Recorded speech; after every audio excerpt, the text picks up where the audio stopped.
Your childhood trauma is deeply affecting you. Let's talk about what you can do to start healing it. It's important that you're aware of it because if you're not, it will continue to affect you negatively without you knowing it, and it will be very difficult to ever heal. Before we dive in, I'm Jeff Gunther, licensed professional counselor, and this video is brought to you by my therapist directory, therapyden.com. Find a progressive and accepting therapist by using the over 140 search filters.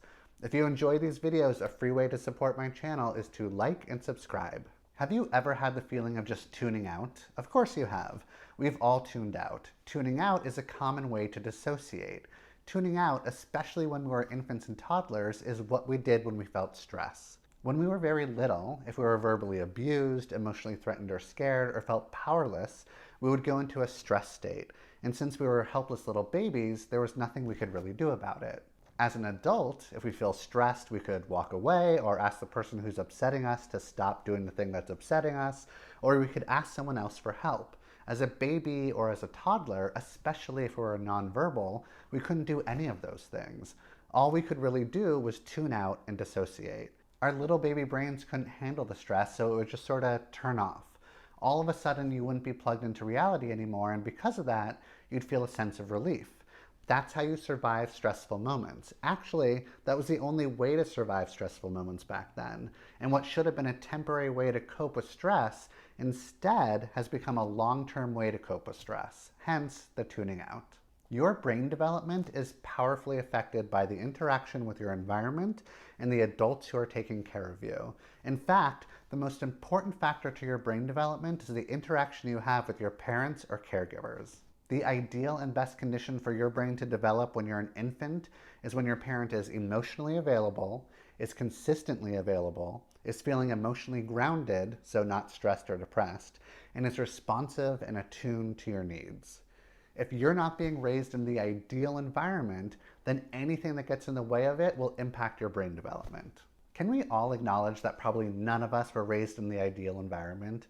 I have met 0 people in my life that got their emotional and physical needs met perfectly when they were babies. You don't have to be an unfit parent or caregiver to miss some of these requirements. Basically, if you're a parent that has anything else going on in their life, like a job, raising another kid, a partner that's going through a tough time, not to mention addiction or mental health issues, then you're going to inadvertently create an environment that's going to cause stress and trauma for your baby, which is going to affect brain development. If your mom is feeling stressed or depressed, then as a baby, you tune out. You do this when there are millions of brain connections being made. That's not good for a developing brain. Our wonderful little personalities that we develop as children are a direct response to our environment and our needs not being addressed. And then that little personality grows into an adult personality, and unfortunately, we don't grow out of the personality that was responding to stress and trauma. Instead, we create an adult personality that is still responding to our needs not being met. Our personality is still adapting to our environment. So if my little baby brain felt abandoned by my mom, which it did because my mom was in grad school and had a 3-year-old daughter that needed every second of her attention, then I'm going to develop a personality around that abandonment. So now, as an adult, when I have a rough day and I go home to my partner, but she's vegging out watching The Bachelorette with eyes glazed over and isn't providing me with the emotional support that I need, I'm going to feel intensely abandoned. I'll feel like my partner doesn't care about me, just like my mom didn't care about me. And that's a trauma response from when I was a baby. Should I blame my mom? Yes. I'm a therapist and I will always blame your parents or caregivers. Is it fair? I mean, probably not. All parents are set up to fail, especially if they know nothing about this stuff. Okay, so what can I start doing as an adult to heal the trauma? Great question. When my partner is paying more attention to a horrible reality show and isn't supporting me emotionally, I need to clue into the fact that I'm feeling anger and first accept it. I'm angry because I'm feeling neglected. I need to be mindful of the anger and ask myself what it's all about. I mean, sure, my girlfriend is staring at all the hunks on TV and not paying attention to me. That's triggering. But that's not really the thing that's bothering me. I'm really angry because my mom didn't pay attention to me or meet my emotional needs when I was a child because she was too wrapped up in other things. The solution is to be mindful of what's going on, Understand that you're mad at your caregivers, in this case my mom.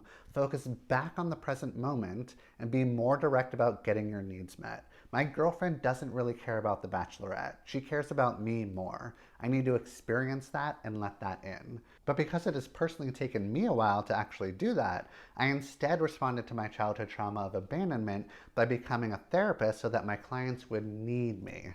What better way to respond to not feeling wanted than to start a profession where you feel constantly needed? If you don't want to become a therapist, then I recommend you heal your childhood wounds instead. You can do that by being mindful of when you get triggered and calmly and directly asking for your needs to be met. You can also start the healing process by finding a therapist at therapyden.com. Also, a lot of what I went over today is from one of my favorite dudes, Gabor Mate. So look him up if you want to continue learning about trauma. And if you want to learn more about trauma and mental health issues from me, make sure you subscribe. If you enjoyed the tips, a free way to support my channel is to like this video. Also, join me on TikTok with my over 600,000 followers. I'm informative and hilarious. If you have any questions or feedback, make sure to leave them in the comments section. Talk to you soon. Bye.